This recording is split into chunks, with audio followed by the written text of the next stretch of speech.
2 दिवसापूर्वी राजेंद्र गायकवाड आहेत, त्यांनी जे फेसबुकच्या माध्यमातून लाईव्ह करून जे वकिलांबद्दल आक्षेपार्ह विधान केलेलं आहे, तर ते त्यांचं चुकीचंच झालेलं आहे. कारण कुठल्याही वकिलांना त्यांची बाजू मांडणं हे कर्तव्य आहे, परंतु एखादा व्यवसाय करत असताना त्या वकिलांबद्दल म्हणजे देशद्रोही आहेत, त्यांनी आरोपीला जामीन केलेला आहे म्हणून ते चुकीचं काम करतात वगैरे असं जे त्यांनी विधान केलेले आहेत ते पूर्णतः चुकीचे आहेत. आणि ते त्यांनी विधान केलेले असल्यामुळं आम्ही वकील संघाच्या मार्गदर्शनाखाली 2 दिवसापूर्वी त्यांचा जाहीर निषेध म्हणून आम्ही ठराव पण घेतलेला आहे. आणि यापुढे त्यांनी जे काय बोललेले आहेत त्याच्याबद्दल मानहानीचा दावा वगैरे दाखल करणे किंवा फौजदारी केस करणं असंही ठरलेलं आहे.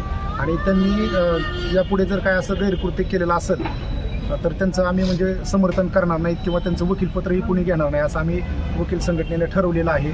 आणि आपल्या माध्यमातून आम्ही असंही सांगू इच्छितो की त्यांनी जो काल 2 दिवसापूर्वी जे बोललेले आहेत फेसबुकवरती, तर त्यांनी जाहीर माफीसुद्धा मागितली तरी आम्ही त्यांच्याविरुद्ध परत शिथिलता देण्याचं ठरवलेलं आहे.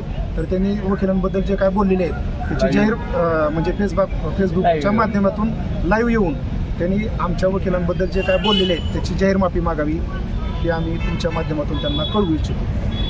ठीक आहे.